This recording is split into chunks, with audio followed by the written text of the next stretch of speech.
tema da noite que coube a mim é amor, fonte de vida. Mas a gente precisa, primeiramente, o amor, ele é a fonte de vida ou ele tem uma origem, né? Qual é a origem do amor? Porque o amor a gente sabe que é um sentimento.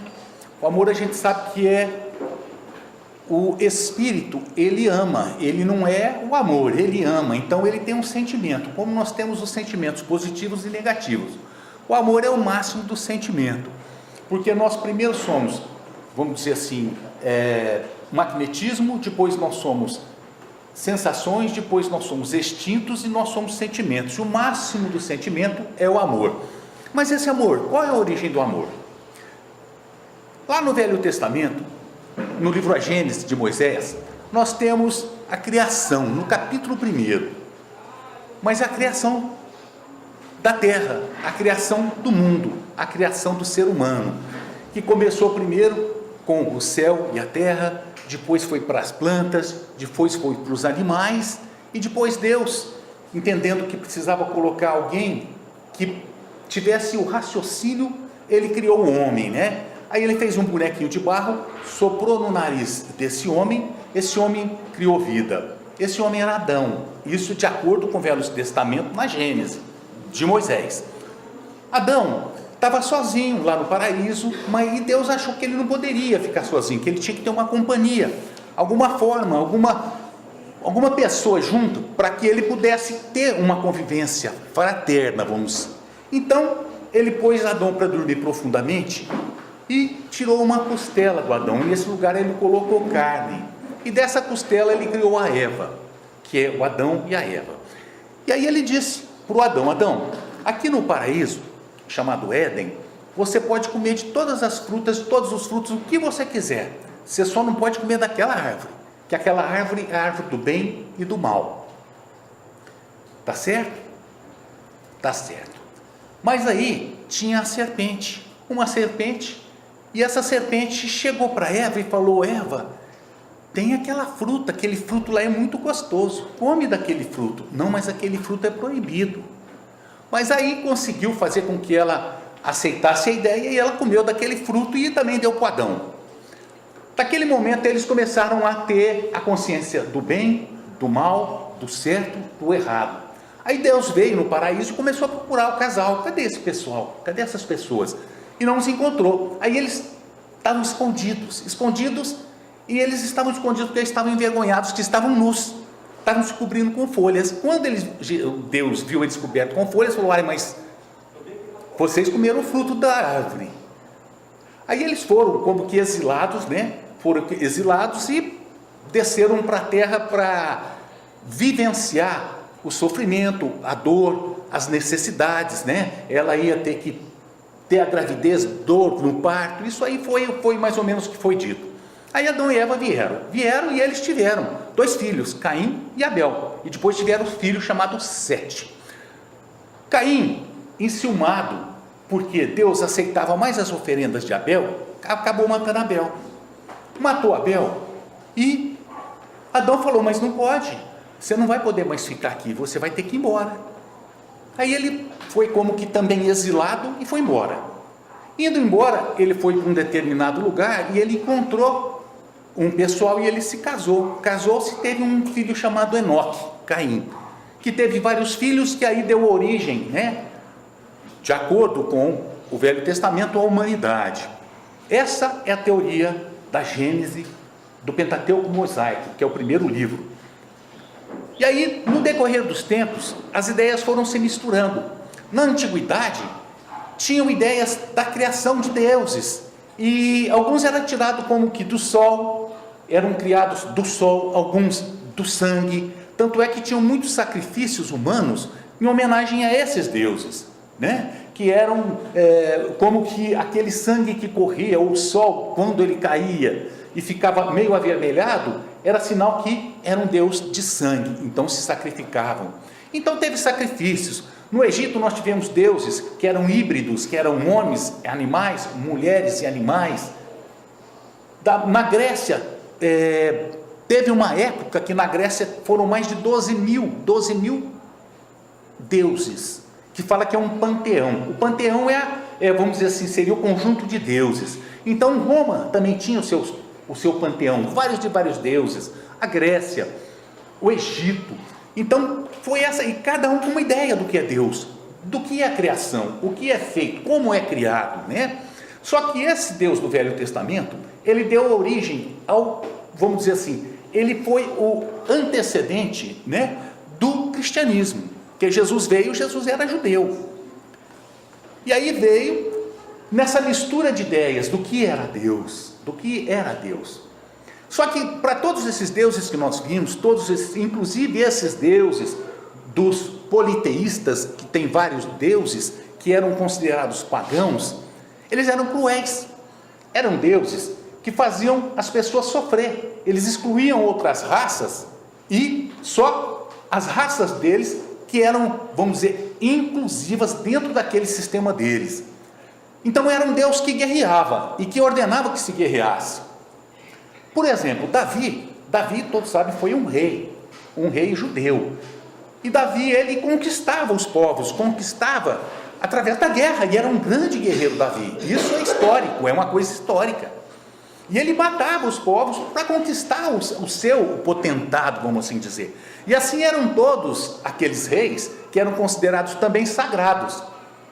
Mas a grande vantagem do judeu, qual foi? No Antigo Egito, aquelas pessoas que já tinham conhecimento do Deus único, eles professavam essa ideia, mas nos lugares fechados, entre os seus, e não transmitiam para o povo, porque o povo não tinha ideia, o povo era politeísta, eles não aceitavam esse Deus único. Tanto é que o faraó Tutancâmon, ele foi morto pela corrente de politeístas, porque ele era monoteísta, isso é histórico. Ele era monoteísta. Numa briga das correntes politeístas, monoteístas, Tutancâmon foi morto nessa guerra, por causa disso. Então os egípcios já tinham uma ideia, né, do Deus único. Foi onde Moisés tomou essa fonte, porque ele morou com os egípcios. Moisés, quando pequenininho, foi colocado num cestinho. Nesse cestinho ele foi como que albergado pela filha do faraó e foi adotado e criado como um príncipe. Então essas ideias já estavam sendo trazidas para Moisés através dessa convivência com alguns dos egípcios, para que trouxesse a ideia do Deus único. E ele trouxe para a terra prometida, Canaã, os hebreus, que ele tirou da terra da escravidão, que eles estavam por 430 anos, e os trouxe para Canaã. A ideia do Deus único. Mas a gente vê todos esses deuses, o Deus único dos judeus, os profetas, os grandes e os pequenos profetas. Mas se diz por que grandes e pequenos profetas? Não é por causa do tamanho, é o tamanho da obra. Se a obra é muito grande, grandes profetas; se é pequena, pequenos profetas. Todos têm esse Deus cruel, todos têm esse Deus rígido, todos têm esse Deus que se vinga com sentimentos humanos. Porque quando foram escritos, eles foram obviamente que intuídos a escrever, mas dentro da concepção que eles tinham. Moisés, Davi, Salomão, eles não tinham como de outra forma fazer que não fosse pela conquista, para que pudesse fazer com que vingasse aqueles reinados que estavam como que unificando naquela ideia do Deus único. Só que veio Jesus veio e ele já trouxe uma ideia nova da criação e de Deus, porque ele dizia: o meu reino não é desse mundo. Na morada do meu pai, na casa do meu pai, tem várias moradas. Agora a gente para fazer um parêntese. A Bíblia, o Velho Testamento é errado? Na forma que foi explicado por Moisés? Não, por quê? Na visão do Moisés daquela época. Como ele poderia imaginar que o mundo não era criado só em 6 dias, como foi lá colocado? O primeiro dia, segundo, terceiro, quarto, quinto, sexto, no sétimo descansa. Ele não tinha. Então, o que ele poderia receber lá de Deus intuitivamente era o que ele poderia entender. Ele não teria como entender que o mundo foi criado em milhares e milhares de séculos de anos, através da sua evolução natural da Terra.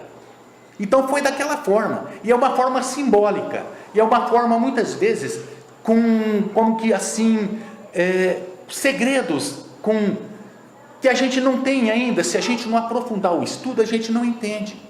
Ele não estava errado, Moisés, porque era aquilo que a humanidade precisava, daquela forma. Como aqueles egípcios, como os gregos, como os romanos, também não estavam, porque é a ocasião, é a época. Quando se fala para que se veja uma religião, tem que se olhar para a história. Qual foi a ocasião que isso foi lançado? De que forma que fez? Por que Jesus falou do samaritano? Por que Jesus dizia, às vezes, daquela pessoa, do filho pródigo, que deixou, queria sua herança? Hoje não se pode ter herança, não existe herança de pessoa viva. Mas naquela época os filhos poderiam pegar suas heranças e pedir. Por que ele disse, Jesus, para aqueles fariseus, para aquelas pessoas: ora, como vocês dizem que eu estou quebrando as leis, trabalhando ao sábado, se vocês também quebram as suas leis? Mas como? Sim, vocês renegam seus pais. O que está no Velho Testamento? Honrai pai e mãe. Mas eles podiam renegar. Eles tinham uma fórmula que eles renegavam os pais e deixavam os pais no abandono. Então eles também não seguiam. E Jesus foi trazendo novas ideias. E a criação, ela foi tendo uma nova concepção. Por exemplo, matematicamente, 6.000 anos antes de nós, de acordo com a cronologia do Velho Testamento, Deus criou o mundo. 1.640 anos depois, aconteceu aquela grande enchente que acabou com o mundo de novo, que Noé fez a sua arca. Há 4.400 anos daqui, a terra começou a ser povoada de novo. Com um porém, Noé tinha 3 filhos homens. Como começou? Adão e Eva tinham 3 filhos homens. Como é que Caim foi para aquele lugar, encontrou aquele povo e casou e teve o filho Enoque e depois vários filhos? Então não é contradição. É a forma que foi falada e que hoje nos é explicado pela doutrina espírita. Então são coisas que, de acordo com a época, se nós não nos reportarmos naquela época, nós vamos achar que é um absurdo. Meu Deus, mas está falando uma mentira. Não está falando uma mentira, é a forma com que ele via o mundo. E a doutrina vem nos explicando essas contradições, que não é. O livro Apocalipse do João, por exemplo, é cheio de simbologia. Se ler o livro Apocalipse, vai ver a transição planetária escrita lá, a forma do entendimento do João, do apóstolo João. Porque fala tudo o que está acontecendo hoje, todo o caos aparente que está ocorrendo hoje, João fala, lá no Apocalipse. E ele falava de gafanhotos de ferro gigantes que iam cuspir fogo, que são os aviões. Como João, na época de Jesus, ia saber o que era um avião? Na concepção dele era um gafanhoto cuspindo fogo.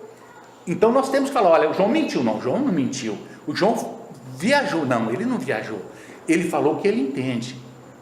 E a concepção de amor da criação foi isso aí. E vai se aperfeiçoando. Com Jesus, já mudou totalmente de figura.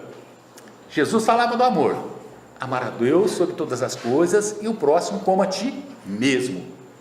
Já trouxe uma nova concepção de vida, quebrou paradigmas, trouxe um novo movimento na história da humanidade, e de tão grande, ele não coube na história da humanidade, dividindo-a em duas, antes e depois dele. E aí Jesus começou a trazer a ideia do amor, a fonte de criação. E ele dizia: vos disseram olho por olho, dente por dente, mas eu vos digo, fazei bem aquele que vos faz mal. Vos disseram: amai os vossos amigos, os vossos parentes, mas odiai os vossos inimigos. Isso tudo do Velho Testamento. Ele disse: vos disseram para que amasse os seus amigos e odiasse os seus inimigos, mas eu vos digo: amai os vossos inimigos. Olha só, não é à toa que ele foi morto, porque ele vinha como que derrogando todas as leis de Moisés, porque ele disse: eu vim dar cumprimento à lei, mas a lei de Deus, os 10 mandamentos. E aí ele ia contra isso. Ele tinha que plantar nessa humanidade que já estava preparada a ideia do amor, da criação, de que nós somos filhos de Deus, de que todos, sem exceção, independentemente de ser judeu, de ser egípcio, de ser grego, de ser romano, brasileiro, africano, americano, norte-americano, nós somos todos filhos de Deus. De acordo com a sua necessidade, nós estamos num determinado país, numa determinada cidade, numa determinada região, com a pessoa certa, na hora certa, no momento certo da nossa vida.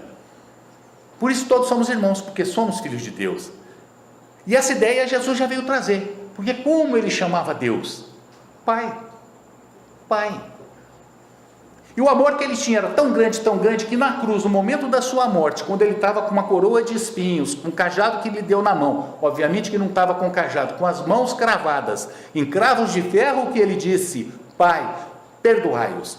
Eles não sabem o que fazem. Olha o amor de Jesus.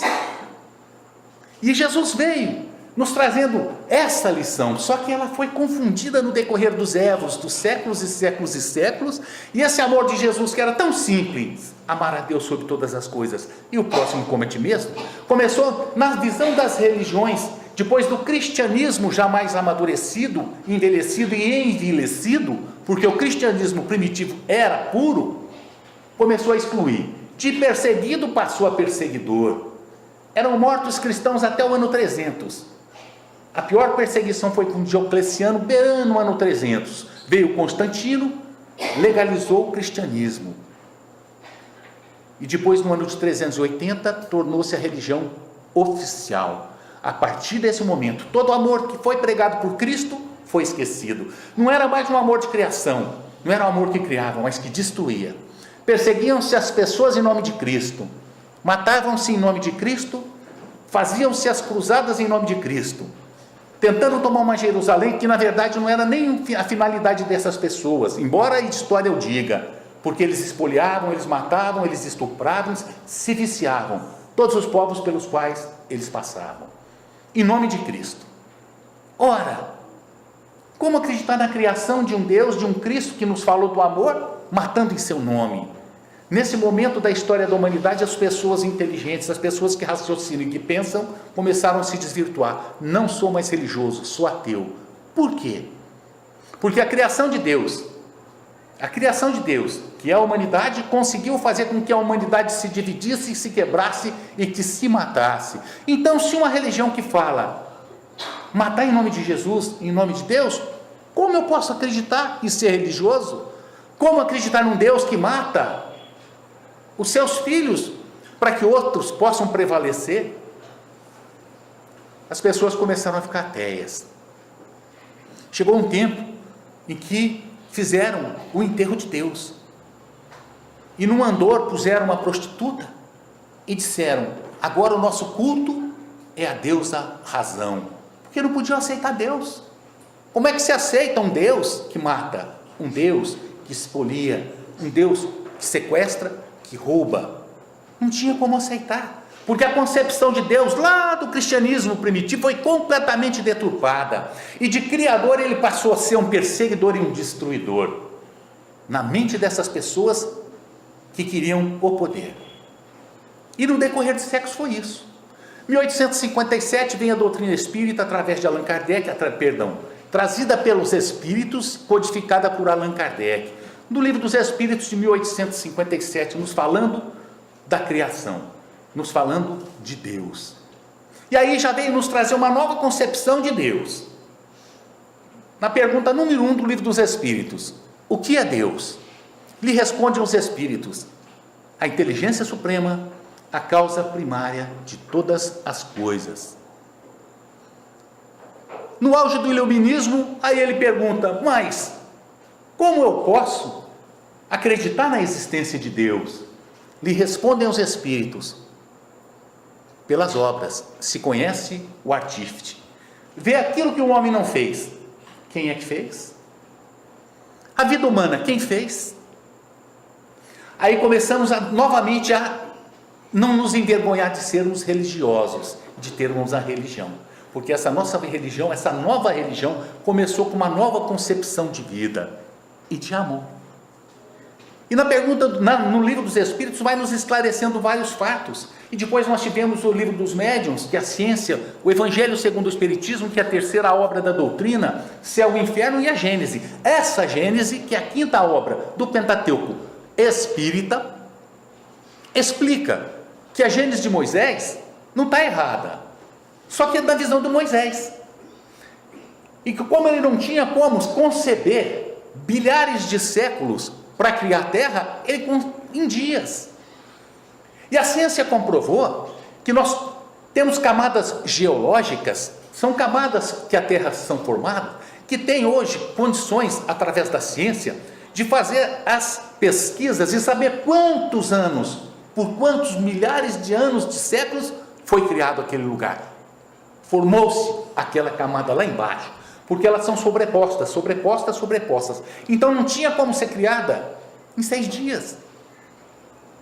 Aí a Gênesis Espírita falou, não, são 6 períodos, longos períodos de milhares de anos, que não tira a beleza do Velho Testamento, principalmente como história, para que a gente saiba o que acontecia naquela época. Veio nos mostrar a verdadeira acepção do amor. Esse amor, novamente, daquele cristianismo, tanto é que a doutrina espírita é chamada de cristianismo redivivo, revivecendo, trazendo de volta o amor puro, simplesmente amar o próximo como a ti mesmo. E a Deus sobre todas as coisas, simples assim, falando. Mas em razão das necessidades das nossas vidas, muitas vezes os próximos nos fazem mal, e nós não temos como amá-lo, mas nós temos que exercitar esse amor, principalmente para com eles. Que disse Jesus? Não, vos disseram para odiar o vosso inimigo, mas eu amai vossos inimigos. E a doutrina espírita, nessa nova concepção de amor, fala, olha, Jesus não falou para você levar o seu inimigo para casa, sentar com ele, passear com ele, como se fosse um irmão, um amigo muito querido, de forma nenhuma. Ele só disse, não revide o mal que ele queira, perdoe, não se vingue, só isso, não precisa andar com o seu inimigo. E a doutrina espírita vem nos clareando, e nos mostrando que Deus, ele tem os seus atributos, e entre os atributos dele, ele é soberanamente justo e bom. E quem é soberano, ele é acima de tudo. Quem é único, é absoluto, é acima de tudo. E o amor de Deus é absoluto, acima de tudo. Então, se o amor dele é absoluto, não erra. O amor dele não condena. O amor dele não mata. Nós que nos matamos. Aí a lei da causa e efeito vai trazer de volta para nós tudo aquilo que nós fizemos. Olha a justiça de Deus. Pratiquei mal a minha vida todinha, com 90 anos de idade, matei muitas pessoas, espoliei tudo, morri, fui para o nada? Não. Compromisso assumido, promissória passada, vou ter que resgatar. É um compromisso. Aí a gente sofre nessa vida todo quanto é tipo de miséria, todo quanto é tipo de necessidade, de sofrimento e dor, filhos morrendo, desencarnando novos. Tu fala, meu Deus, o que eu fiz para Deus? Mas eu não fiz nada. Mas tem um motivo. Evangelho segundo o Espiritismo, justiças das aflições, causas anteriores e atuais das aflições. E a doutrina nos explica que esse amor de Deus, ele não tem medida. Ele não tem como se medir de tão grande que ele é. E aí nós nos perguntamos, como um amor de um Criador Deus permite com que nós soframos? Ele não permite com que nós soframos. Ele está nos educando. Qual de nós, pai, mãe, irmão, ou que está no lugar de um pai, de um educador, dá tudo que o filho quer? Não tem como, tem que se educar. E Deus nos educa através desse método pedagógico que se chama dor, porque nós não exercitamos a fonte de criação, que é o amor. E onde a gente vê essa fonte de criação? Onde nós vemos o amor de Deus? Primeiramente no universo. Quem de nós tem a capacidade de dizer que um planeta move-se fora da órbita dele e do seu sistema solar? Deus criou isso. Ora, o amor de Deus, o que ele fez? Ele fez que tudo seja mecânica e matematicamente exato. Enquanto passa a Terra aqui, Marte está passando lá, Júpiter está passando lá, e o Sol está aqui no meio. E nós estamos assim, em volta dele, sem mexer 1 milímetro da nossa rota. Nós, seres humanos, começamos a dilapidar o patrimônio ambiental. Então a gente vê como está desregulado. O agricultor, coitado, ele não sabe se ele planta, se não planta, porque hoje não tem mais data certa, porque se planta não chove, se não planta chove. Mas Deus é muito injusto. Ora, Deus fez certo, o nosso sistema solar está exato, o Sol é o mesmo, a rotação da Terra é a mesma, era para ter chovendo na época certa, por que não chove? O que está acontecendo com o nosso Tocantins, por exemplo? Segundo lugar no Brasil em queimadas ilegais, porque não existe queimada legal. Segundo lugar no Brasil, um estado com 1.450.000 pessoas, no início da sua vida, com 27, 28 anos de idade, já quase destruído. Foi Deus? Deus está aí, nos deu a natureza, nós estamos destruindo. Olha o amor de Deus, a perfeição da natureza. E nessas queimadas, a gente vê Deus no pós, tudo destruído, tudo queimado, tudo fuligem. Cai uma chuva, uma chuvinha, tudo fica verde. Não é o amor de Deus criando a nossa criação? Nos dando de beber, nos dando de comer? E a natureza, ela se recompõe pelo amor de Deus. Vamos no amor dos homens, fonte de criação. Um arquiteto que tem amor pela sua profissão, ele desenha com prazer. Muitas vezes ele não ganha quase nada, mas ele faz porque ele ama.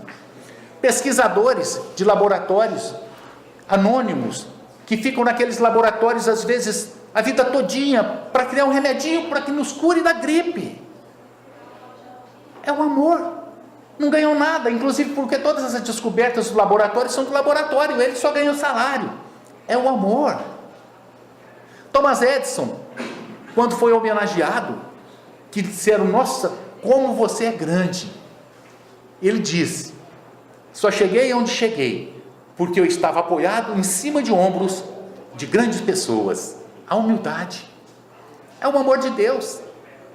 Uma pessoa, quando faz um alimento, um arroz, um feijão, quando ela coloca amor, ela está criando.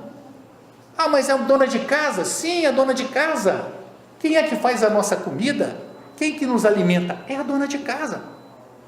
O amor dela, quando ela pega uma comida para fazer, pega um arroz, um feijão, com amor, com carinho, ela está criando, ela está jogando. Além disso, pelo estudo dos fluidos que nós fazemos, pelo estudo da doutrina espírita, fluidos positivos do seu amor ou negativos do seu ódio.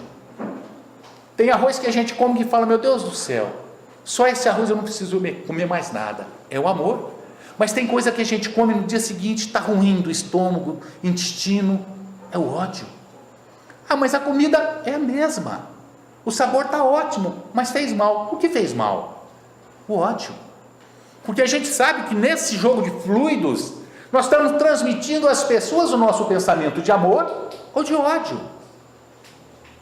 A gente não valoriza muito o pensamento, mas é muito, muito complicado e perigoso o pensamento nosso, porque nós emitimos flashes, filmes do que nós estamos pensando. E quando nós emitimos esses filmes, aqueles espíritos que se afinizam com o que nós pensamos, se aproximam e se tornam nossos amigos e não nos largam, que é chamada obsessão, quando os espíritos são inferiores. O pensamento é fonte criadora do amor. Um pintor, quando ele pinta um quadro, ele consegue colocar vida. Tinha uma propaganda muito antiga, que eu nem me recordo de que era, que punha o Miguel Ângelo terminando uma das obras dele. E quando ele terminava, ele falava, bela obra, fala de tão perfeita a obra dele, o amor que ele tinha. Morreu miserável. Quantos cantores, quantos músicos, quantas pessoas de antigamente, daquela época, fazia por amor. Beethoven criou a maior de todas as suas sinfonias, salvo me engano, foi a nona, surdo.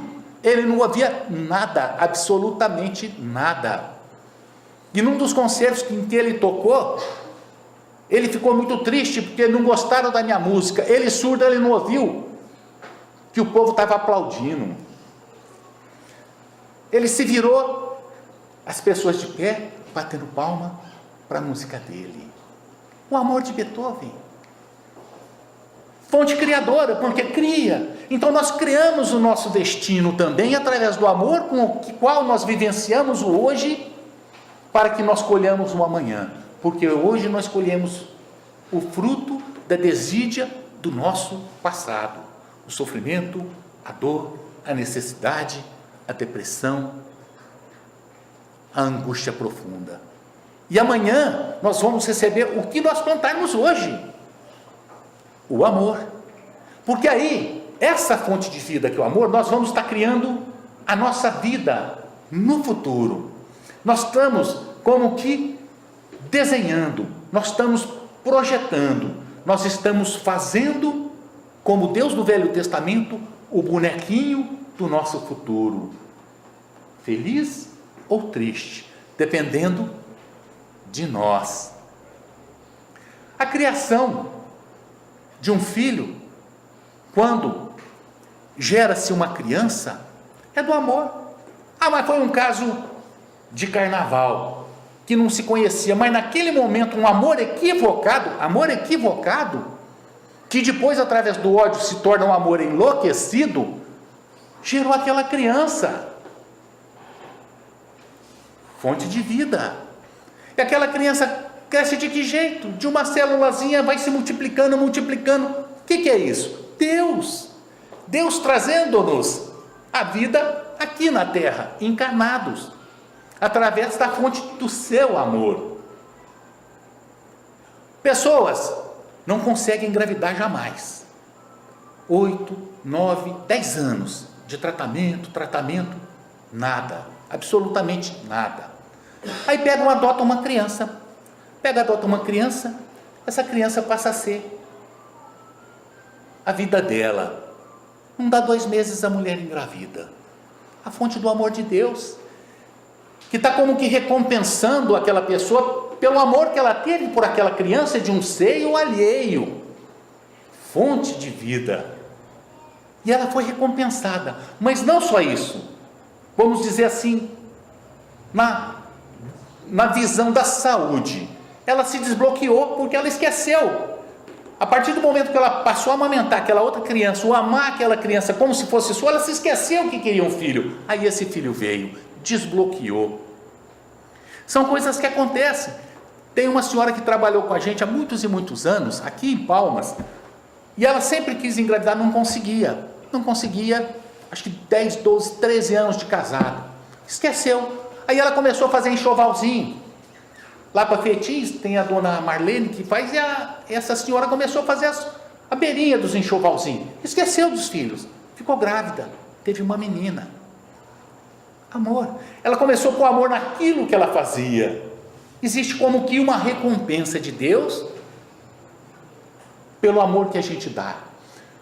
Porque, por incrível que pareça, a única coisa que se multiplica quando se divide é o amor.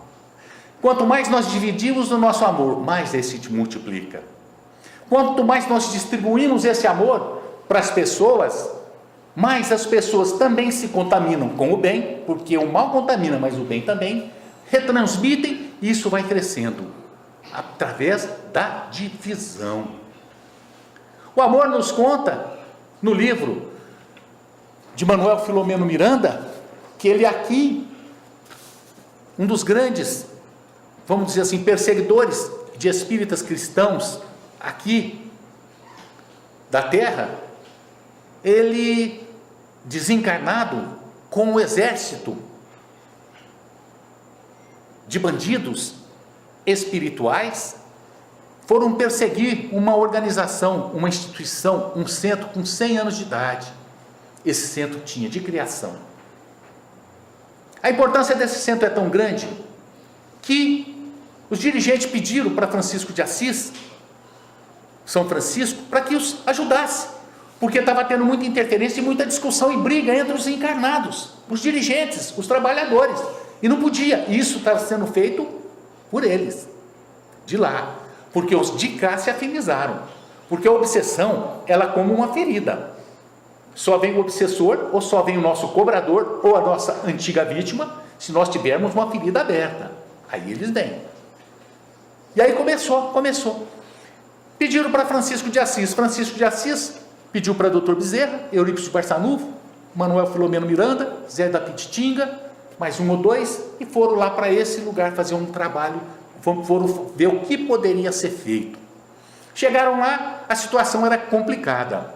Chegou esse Eliaquim com uma turba de milhares de pessoas, de guerreiros mesmo, ferozes, tocando aqueles chifres de cabra para invadir aquele centro, mas não tinha como invadir, que estava sendo protegido. Estava sendo protegido. Eliaquim entrou, ele, num carro com animais, seguido dos seus asseclas mais próximos. Dr. Bezerra mandou fechar o centro, fechou, eles não tinham como sair, porque o poder do amor, o poder do bem é muito maior. E ele disse que caiu numa armadilha de covardia do Dr. Bezerra. O Dr. Bezerra não falou nada, mas o Dr. Bezerra via, olha, Dr. Bezerra de Menezes, que não tinha como ele conversar com Eliaquim, porque Eliaquim não ia aceitar. Então falou, olha, faz o seguinte, um minutinho que tem uma pessoa que quer conversar com o senhor. Quem aparece? Francisco de Assis, com aquela roupa que ele usava no ano de 1200, como frei. Conversa com Eliaquim. Eliaquim endurecido, não quis saber não, e xingava ele. Vocês cristãos acabaram com a minha vida, vocês me mataram na Inquisição, vocês isso, vocês aquilo, vocês aquilo. Eu odeio e não vou perdoar, nem Jesus, nem vocês. Tá certo. Francisco de Assis falou, abre a porta. Na hora que Francisco de Assis falou, abre a porta, o doutor Bezerra, o Eurípides, o pessoal falou, mas como ele vai liberar esse monstro? Eu estou dizendo, não eles. Falou, sim. Só que na hora que Eliaquim estava saindo, a turba lá fora, tudo gritando como vitorioso, uma nova luz aparece do lado desse Eliaquim. Quem era?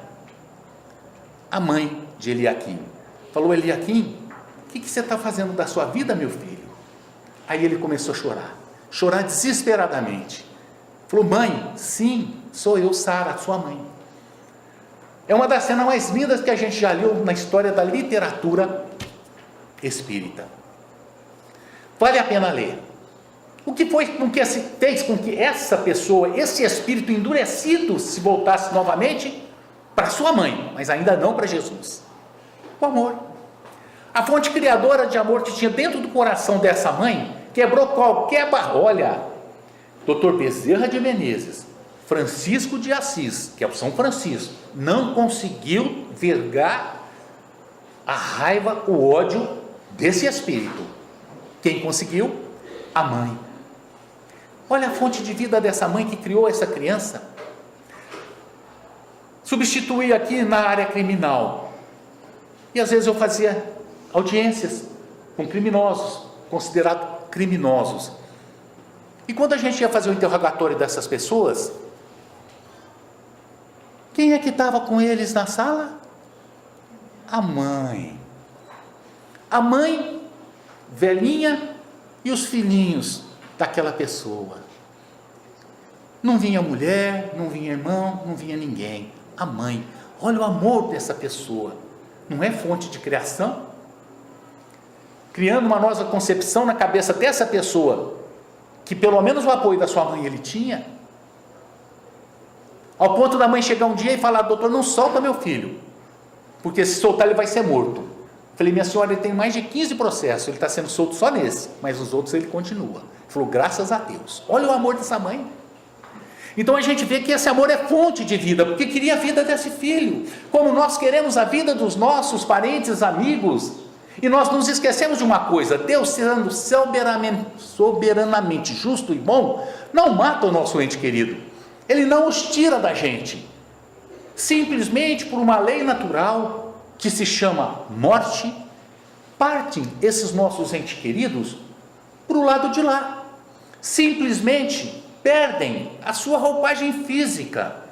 Nós estamos encarnados, é carne, desencarnados sem a carne. Aqueles que partem muito jovens, talvez já cumpriram a sua missão na Terra, e a doutrina espírita nos mostra essa realidade, que nos consola, porque ela é consoladora. Eu perdi um filhinho com 5 anos de idade, mas tem uma razão de ser. Mas esse meu filhinho era um anjo, então ele não merecia ficar nesse presídio. Foi liberado. E tem pessoas que estão com 90 anos de idade no sofrimento, mas é a necessidade daquele espírito no momento da sua história, porque todos nós temos, quando não desencarnamos jovens, temos o ciclo.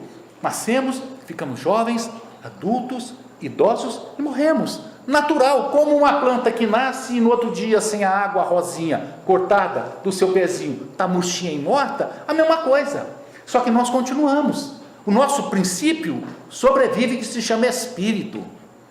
Olha a fonte criadora do amor de Deus, porque nós estamos renascendo do lado de lá. Não seria essa a ressurreição?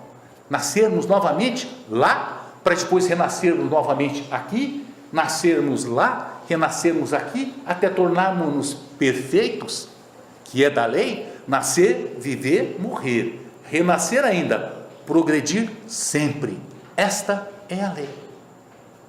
Que possamos então, senhoras e senhores, colocar nos nossos corações essa realidade que nos foi trazida por Jesus, sabendo que esse amor de Deus, esse amor de Cristo, nos é dado gratuitamente. É uma semente que nós temos que alimentar, é uma semente que nós temos que fazer com que cresça dentro da gente, porque quando nós começamos a exercitar esse amor, quanto mais exercita, mais ele se lastece. Só que ele tem que ser regado, ele tem que ser trabalhado, porque ele é uma fonte de vida, o amor. E acima de todas as leis, acima de todos os profetas, o que foi dito por Jesus quando procurado pelo doutor da lei? Me diz, o que faço, mestre, para ganhar o reino dos céus? Ele diz, tu sabes. Falou, mas como? Está escrito no Velho Testamento. Disse o doutor, amar a Deus de todo o meu coração, de todo o meu entendimento, de todo o meu espírito, e ao próximo como a mim mesmo. Ele disse, é isso, vai e faça isso. E para outro doutor da lei ele disse, amar a Deus sobre todas as coisas, esse é o primeiro e o mandamento principal, e eis o segundo, amar ao próximo como a ti mesmo. Vá e faça isso. Que possamos colocar em nossas vidas esse preceito de Jesus, a Deus sobre todas as coisas e o próximo como a nós mesmos, principalmente a nós mesmos, nos auto-amarmos, nos respeitarmos, entendermos que hoje ainda nós não somos perfeitos, que as nossas dificuldades são naturais, mas que tem que ser trabalhada, que as nossas deficiências morais elas têm que ser como que diluídas, sendo invertido, tirando o ódio e plantando o amor, porque diz um espírito que eu não me recordo, que o ódio é o amor enlouquecido. Que possamos colocar o cristianismo na nossa vida, que é explicado pela doutrina espírita, que possamos colocar Cristo no nosso coração, porque a partir desse momento, quando ele vigir inteiramente, nós teremos, hoje já somos, mas seremos muito mais fontes de vida. Essa é a lição do Evangelho da noite. Muito obrigado a todos de ambos os lados da vida.